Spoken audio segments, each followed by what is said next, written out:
Bonjour à toutes et à tous et bienvenue dans ce premier épisode de l'Académie. Alors souvent, on a pu entendre dire, soit par notre propre bouche, soit par notre entourage, que l'histoire était simplement l'étude du passé. Alors c'est vrai en tout cas dans une définition qui serait assez restrictive. Or, dans plusieurs périodes de l'histoire n'a pas été vue uniquement comme un simple moyen d'éveil intellectuel, mais a également été vue comme un moyen de trouver de l'inspiration pour créer, bâtir et réaliser une vie inspirante. Alors je m'explique, par exemple, les rois de France apprenaient l'histoire non pas uniquement pour connaître leur lignée, mais également pour savoir quelles erreurs ou bien quelles grandeurs leurs ancêtres avaient réalisées et pour s'en inspirer dans leur conduite du royaume. Je vous propose qu'à notre échelle, nous fassions un apprentissage actif de l'histoire qui va nous servir pour nous, dans nos vies, pour créer la vie que nous désirons. Alors, ceci ne resterait que des mots si nous n'avions pas une méthode. Notre méthode va être la suivante dans cette série de vidéos que j'ai nommée l'Académie. Eh bien, cette méthode, ce sera d'explorer la vie et l'héritage laissé par de grands penseurs, de grands personnages de l'histoire, et de voir quelles sont les clés que nous pouvons en tirer concrètement et de voir leur application pour les appliquer à nos vies. Pour ce premier épisode, je vais vous proposer de nous plonger dans l'Italie de la Renaissance en quête d'un grand penseur, j'ai nommé Nicolas Machiavel. Alors Machiavel, c'est un personnage vraiment intéressant. Car le mot qu'on retrouve actuellement dans notre langue française, le mot machiavélique, résume ce qu'on pense de son œuvre. C'est-à-dire une œuvre cynique, une œuvre bercée par des idéaux maléfiques littéralement, une œuvre qui serait sombre, justement une œuvre machiavélique qui serait prête à tout pour arriver à ses objectifs, sans aucune considération pour les autres êtres humains. En réalité, l'œuvre de Machiavel se trouve à la confluence de plusieurs sciences humaines. Machiavel peut être analysé sous un point de vue philosophique, sous un point de vue historique, dans son analyse de la construction de l'État, dans sa façon de développer les thèmes du leadership, mais également comme un penseur du proto-management, c'est-à-dire l'ancêtre du management, et c'est ainsi qu'on va découvrir dans l'œuvre de Machiavel nombre de messages qui aujourd'hui s'appliquent pleinement dans nos relations de pouvoir, dans nos relations au leadership, dans notre façon d'organiser les gens, mais également de les diriger. Cet héritage immense, il serait vraiment injuste de le condamner d'uniquement cynique ou d'uniquement machiavélique. Découvrons ensemble, tout d'abord, la vie de Machiavel qui, en elle-même, porte un message, et découvrons ensuite certains points de son œuvre que nous pourrons appliquer dans nos vies. Machiavel. Ce nom a longtemps fait trembler l'Église, au point qu'elle fit interdire son œuvre en 1559. Décrié comme ce que la politique aurait de plus vil, Machiavel s'est finalement révélé comme l'un des plus grands penseurs de son temps. Revenons ensemble sur son histoire personnelle.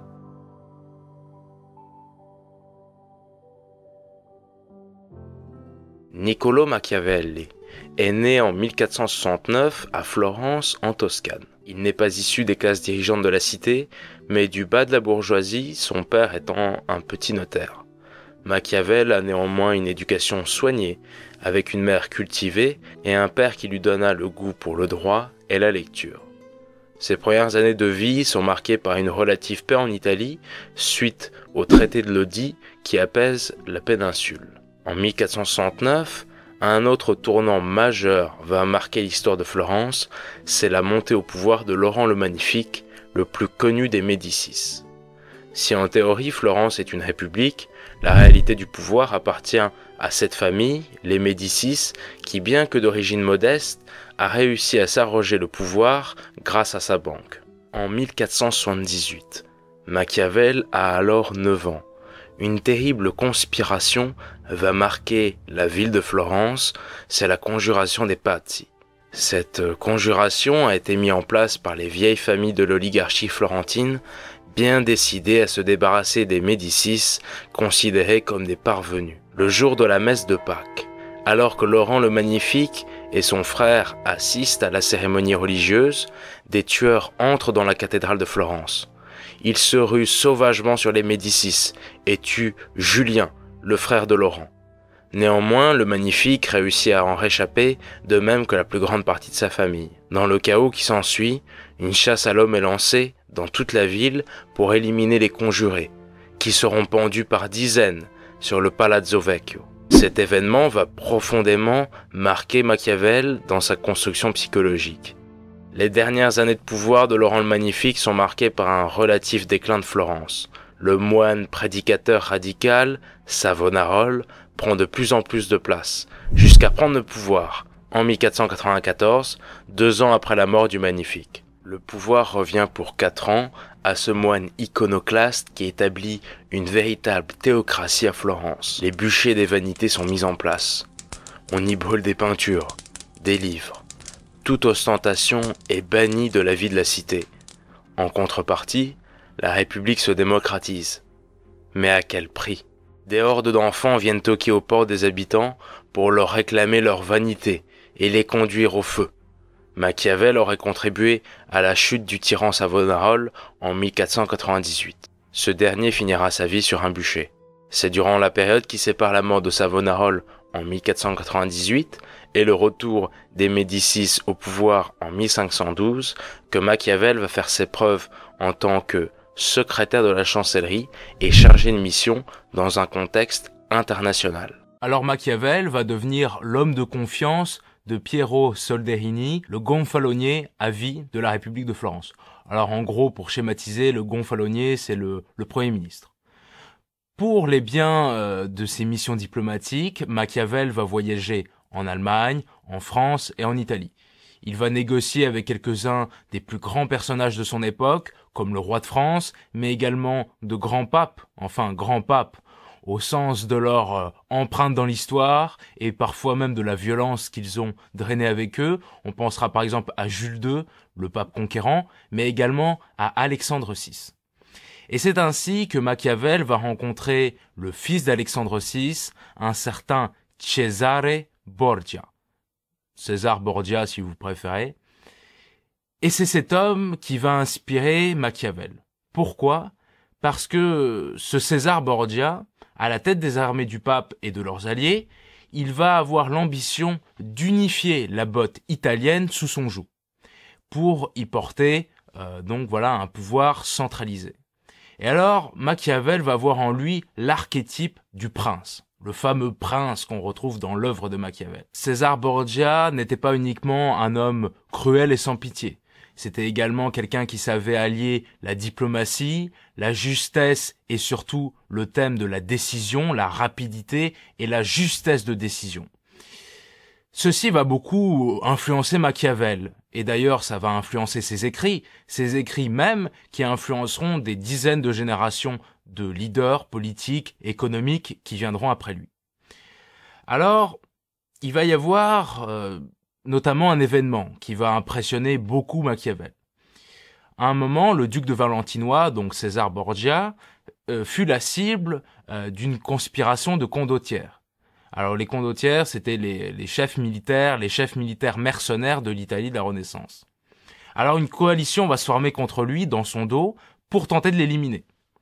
Alors César Borgia va en entendre parler, et alors il va décider de négocier avec chacun des chefs militaires indépendamment.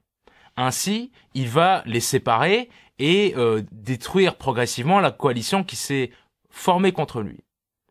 Une fois qu'il les a tous séparés virtuellement du groupe, il les rassembla tous dans un même endroit et les fit tous assassiner. Alors, on retrouve tout d'abord un thème très important, au-delà de l'assassinat qui n'est que la fin de l'épopée diplomatique, entre guillemets. Il y a ce thème de diviser pour mieux régner, ou en tout cas de diviser l'adversaire pour mieux le battre. Et cette stratégie politique et également militaire, on va la retrouver par exemple chez Napoléon. Napoléon, vous savez que sa façon de battre ses ennemis, c'était à chaque fois de les séparer entre eux pour les battre indépendamment et à la fin faire tomber tout le château de cartes, entre guillemets. Ceci a été par exemple très largement illustré durant sa campagne d'Italie, où d'abord il va battre les Sardes, puis ensuite il va battre les Autrichiens, mais il va toujours faire en sorte de ne jamais affronter les deux en même temps. Et donc, est-ce que quelque part ça ne serait pas inspiré par cet événement ? Peut-être que oui, peut-être que non, je vous laisse seul juge. À la cour du roi de France, une dispute va éclater entre Machiavel et l'archevêque de Rouen. L'archevêque de Rouen affirme que les Italiens ne connaissent rien aux choses de la guerre. Ce à quoi Machiavel répondit que si les Italiens n'y connaissaient rien à la guerre, les Français n'y connaissaient rien, quant à eux, aux choses de l'État. En réalité, Machiavel admirait beaucoup la récente unification de la France autour du roi et s'en est inspiré largement pour ses œuvres. En 1512, pas de chance, c'est le retour des Médicis au pouvoir à Florence. Machiavel est vu comme un traître et finit en prison où il est torturé.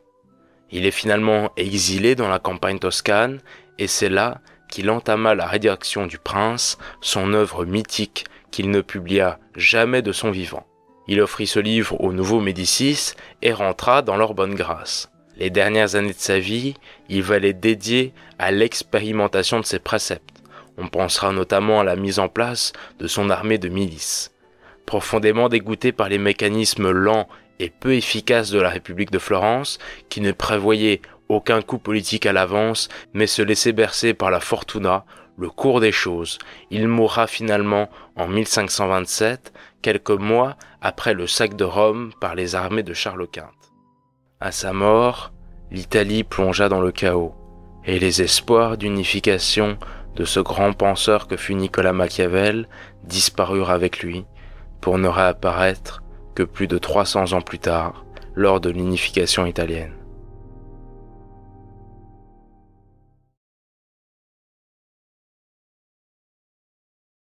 Machiavel est un penseur que toute personne qui désire prendre de l'importance dans sa propre vie doit connaître. Alors on me dira, oui, c'est un auteur de la Renaissance, qu'est-ce qu'il y connaît? Eh bien c'est ça l'erreur, justement. Il faut savoir que l'héritage de ces penseurs est immémoriel. Il est intemporel. Alors si évidemment des choses s'appliquent uniquement à sa réalité, il y a des clés de vie et des clés de pouvoir que l'on retrouve de façon universelle et qui peuvent nous inspirer nous-mêmes pour nos vies. Encore aujourd'hui, qui ne s'inspirent pas soit de Platon, soit de Bouddha, soit de Socrate, que des gens qui ont vécu il y a des centaines, voire des milliers d'années, pour construire sa propre philosophie de vie. Alors moi, je vous propose qu'on découvre 3 clés de l'œuvre de Machiavel, 3 clés directement applicables dans sa propre vie, et qui ont, pour lui, une importance capitale. Première règle, agir sur les événements. Alors, pour Machiavel, il y a 2 choses qui forment un événement. Tout d'abord, la fortuna, c'est le cours normal des choses sur lequel nous n'avons que peu ou pas d'influence, et la virtu étant ce que nous pouvons et devons contrôler. Alors la virtu de Machiavel, qui s'écrit la virtu, s'inspire de ce que les anciens penseurs appelaient la vertu. La vertu, c'était la capacité d'un homme ou d'une femme à amener de l'excellence dans ce qu'il faisait, et cette excellence était à la base de ce qu'on appelait la virilita, la virilité. Alors, Machiavel, lui, il va adapter cette virtu à la réalité du terrain. C'est aussi simple que ça. Pour lui, la virtu, c'est la capacité du leader politique à arracher les gens à leur mode de vie ordinaire, parfois pas très reluisant, et à les amener vers un endroit, vers un avenir où le bien commun, où la grandeur pourront s'exprimer. Et ce bien commun, il ne peut être réalisé que si le leader fait preuve de virtu et arrache les gens à leur réalité. Alors Machiavel, c'est quelqu'un plus que machiavélique, c'est quelqu'un de pragmatique. Ses lecteurs, ils le savaient très bien, seraient des gens qui ont un leadership très développé, ou en tout cas qui veulent le développer, et qui veulent atteindre leurs objectifs de vie, leurs life goals, comme diraient les anglo-saxons. C'est pour ça qu'il va affirmer que quand de mauvaises décisions politiques sont prises, mais ça peut être même des mauvaises décisions dans notre propre vie quand on y réfléchit bien. Et il va dire que quand ces décisions qui sont mauvaises sont prises et n'amènent rien, n'améliorent pas notre vie, n'améliorent pas la vie de la communauté, il va dire que ces décisions sont souvent basées non pas sur notre initiative personnelle, mais sur ce qu'a fait ou ce qu'a pu faire le voisin. En effet, quand on attend perpétuellement que d'autres agissent pour nous, on devient esclave de son époque, on devient esclave de la fortuna, du cours normal des choses. Alors ceci, Florence en fait l'a très largement vécu à l'époque de Machiavel. En effet, à l'époque de Machiavel, les décisions politiques prises par les élites de Florence, on peut pas dire que ce soit des décisions qui font preuve d'une grande vertu. En effet, Florence, dans toute son histoire, notamment la Renaissance, va constamment chercher à se trouver des alliés, à se trouver des soutiens à l'extérieur, pour se pérenniser, et ne va jamais prendre de grandes décisions clivantes, de grandes décisions ambitieuses. Et à la fin, qu'est-ce qui s'est passé? C'est que Florence s'est retrouvée dans une situation de quasi-asservissement vis-à-vis de l'extérieur, et surtout, un point important, les citoyens de Florence n'ont pas vu leur vie s'améliorer grâce aux décisions politiques. Selon Machiavel, on vit dans une proportion d'environ 50-50. 50-50 pourquoi? 50% de notre vie, nous pouvons la maîtriser, et 50% nous devons nous soumettre à la fortuna. Pour lui, c'est ainsi que les événements politiques arrivent. Mais quand on y réfléchit, on peut voir que dans notre propre vie, c'est la même chose. Machiavel met en avant que la seule sanction d'une mauvaise décision sera l'échec. Tant que l'échec final, à savoir la mort politique ou bien la mort tout court, ne sera pas arrivé, nous devons recommencer et toujours pousser la communauté par la force de notre volonté. Et c'est par ceci, par cette volonté qui s'exprime dans la vertu, que nous pourrons conquérir non seulement notre vie, mais également une meilleure vie pour celles et ceux qui nous entourent. Ainsi, Machiavel nous dira également que pour prendre de bonnes décisions, il faut se donner les moyens d'agir. Il ne suffit pas de se cultiver seul dans une pièce et d'apprendre comment faire des bonnes décisions. Vous savez, il y a tous ces gens là qui passent un temps incroyable à faire des formations, à faire ci, à faire ça, et à la fin, quand il faut prendre une décision, il y a plus personne. Et c'est exactement ce que Machiavel décriait. Il disait tous ces gens là qui s'enorgueillissent tellement d'être quelque chose ou de savoir des choses et qui au moment de la décision, on va aller demander au voisin s'il veut bien nous aider. Ça, Machiavel, il le décrit au sens décrié, largement. Deuxième point, savoir saisir l'occasion. Machiavel déteste les compromis. Il les juge la plupart du temps mauvais. D'ailleurs, on peut voir que la démocratie, en fait, qu'est-ce que c'est ? C'est la dictature du compromis. Le compromis n'est en général ni bon ni mauvais. Enfin, pour Machiavel, il est mauvais. Et donc, il va dire, au contraire, quand on est un homme d'action, on doit savoir être audacieux et tranchant dans ses décisions. Mais vous comprendrez qu'il suffit pas d'être tranchant, clivant et tout ce qu'on veut pour prendre de bonnes décisions. Encore faut-il savoir quand les prendre. Oui, c'est vrai. S'il suffisait de savoir trancher dans le lard, si l'on peut dire, pour réussir, ça se saurait.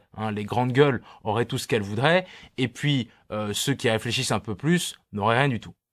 Au contraire, pour Machiavel, le vrai leader, c'est celui qui sait repérer l'instant propice ou le kairos. Alors le kairos, donc l'instant propice, c'est un très vieux thème en réalité de la philosophie occidentale. On le retrouve déjà dans l'Ancien Testament, on le retrouve également chez Aristote, on le retrouve ainsi disséminé dans quelques auteurs, et c'est donc Machiavel qui va le formaliser. Pour lui, le grand homme, le réalisateur, c'est celui qui vit ancré dans le présent. Ainsi, pour lui, si vous vivez dans le futur ou si vous vivez dans le passé, vous ne pourrez jamais réaliser de grandes choses.